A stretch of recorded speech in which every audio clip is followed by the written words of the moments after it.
Boa tarde a todos. Eu sou o Diego Santana, operador do canal Conjuntura Política e Econômica no YouTube. Se inscreva no canal e aperte os sinos para receber as notificações. Meus amigos, vamos ser sinceros com o seguinte contexto. A esquerda progressista, muitas vezes com o intuito de não afirmar a sua real identidade e intenção, é bom que se diga isso, né? Identidade e intenção, não podemos deixar nunca de frisar esse contexto real da parte deles.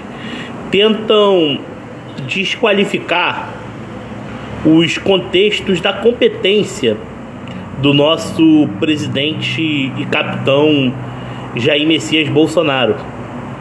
E eles falam que o tempo que ficaram no poder, tivemos garantias e direitos pregados pela Constituição e nunca houve a tão falada ditadura do proletariado que eles realmente pregam, né?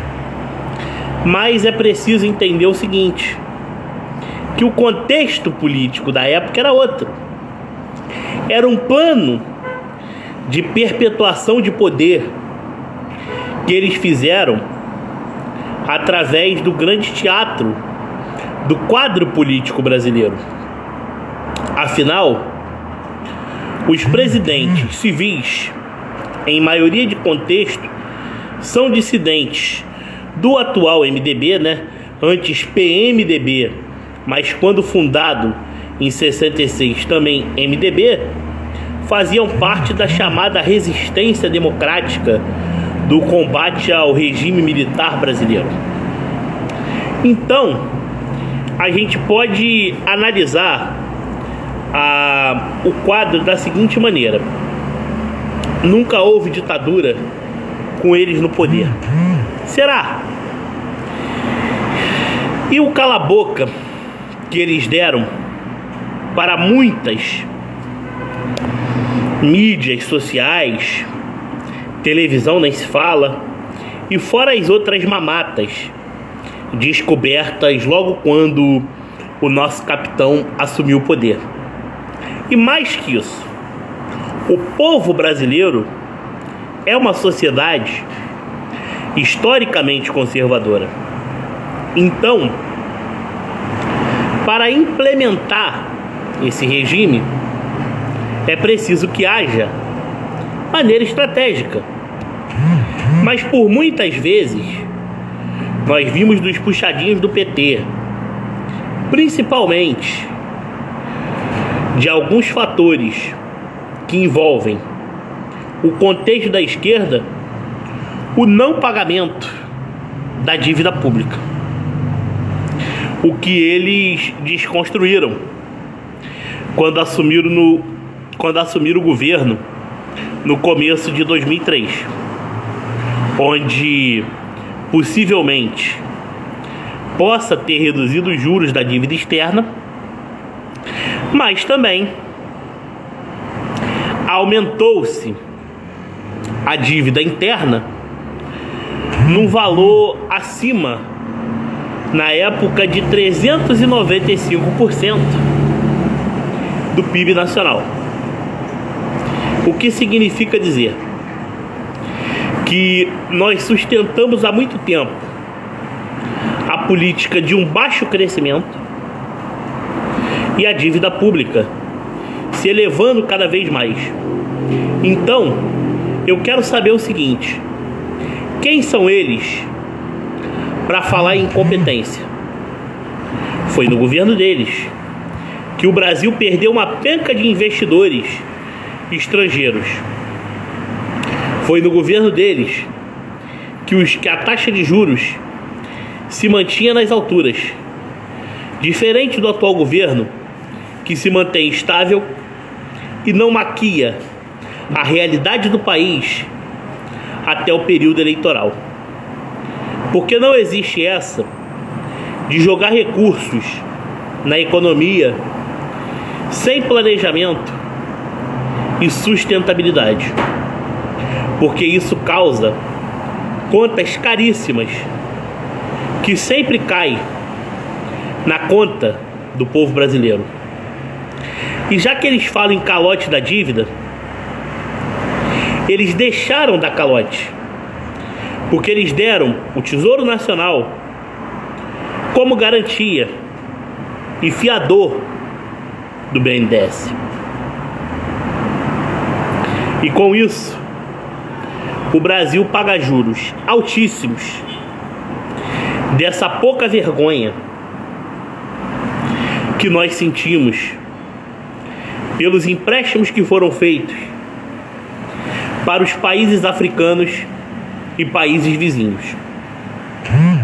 Enquanto aqui haviam obras inacabadas, concluídas agora pelo nosso capitão presidente Jair Bolsonaro, os outros países desfrutavam de obras de infraestrutura estratosférica, financiado pela engenharia e pelo patrimônio da nação brasileira. Chega a ser cômico se não fosse trágico. Talvez seja desses países que o senhor Lula esteja falando, na medida em que ele fala que houve tanto crescimento e prosperidade, porque a qualidade do ensino, do método implantado, da doutrinação, transformaram muitos alunos ignorantes que ocuparam os centros acadêmicos de forma a brigar somente pelos interesses da militância e depois se trocarem por cargo na base do governo, buscando sempre as coalizões que eles chamavam de pragmatismo, de governabilidade. Hoje batem em cima do orçamento secreto, que os parlamentares do Congresso Nacional, nem todos eles da base aliada, pegam emendas parlamentares, ainda que não autorizada pelo governo brasileiro, que foi vetado por Jair Bolsonaro e derrubado na Câmara dos Deputados com parte do Centrão e a esquerda, e hoje estão em devido vigor. Para acabar com o orçamento secreto, se possível for, é preciso provar a inconstitucionalidade e a falta de transparência. É preciso que parlamentares da bancada da direita conservadora entrem com um projeto de lei acabando com eventuais mamatas de determinados grupos políticos extrapartidários que querem arrumar sempre uma manobra para tentar deturpar essa nação e, com isso, pagar seus agregados e favorecer estados ou municípios onde eles tenham grandes alianças, que nós sabemos, de fato, o preço que se paga pelo custo até mesmo da vitória na eleição.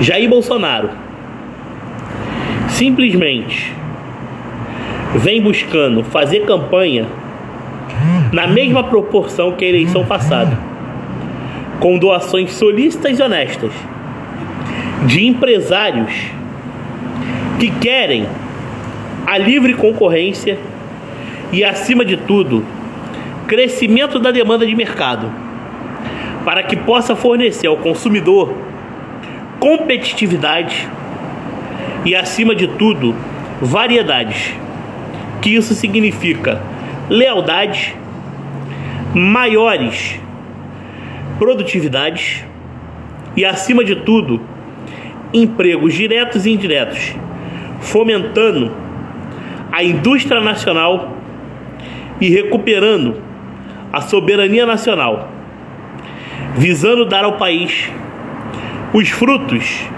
de um plano de desenvolvimento com investimentos estratégicos e, acima de tudo, abrindo a economia para todas as nações, visando buscar superávit com as mesmas, aumentando as taxas de exportação de maneira estratégica e buscando que o Ministério da Ciência e Tecnologia faça parcerias com o Planejamento e a Fazenda Nacional para buscar mecanismos mostrando o que esse país é capaz de produzir, visando reduzir as importações e a queima indevida de reservas internacionais. Por essa razão, esse é o Brasil que nós queremos para plantar a semente do futuro. Um Brasil que busca crescimento, um Brasil que busca elevar as suas contas públicas em maiores superávites, um Brasil dívida zero, se Deus quiser, e, acima de tudo, o desenvolvimento econômico seja sempre a saída para um Brasil das próximas gerações, visando atrair todos os tipos de investidores e, mais que isso, dar oportunidade para que possamos ser ainda mais que uma grande referência na América Latina, mas em todos os continentes do mundo. Esse é o Brasil que nós queremos, o Brasil que planta a semente do futuro, o Brasil que quer valores agregados e que as pastas ministeriais façam os contingenciamentos e cortes necessários para que as metas anuais de inflação de todos os tipos de superávit e, acima de tudo, aumento de receita e despesa no que se refere às obrigatórias e discricionárias sejam batidos dentro da meta prevista ou acima da meta. Que dessa forma o Brasil será incapaz de ser seguro e não será mais vulnerável a crises econômicas. Um grande abraço a todos e Deus acompanhe a cada um de vocês que moram no coração do Diego Santana e que são liberais conservadores. Brasil acima de tudo, Deus acima de todos. Um abraço.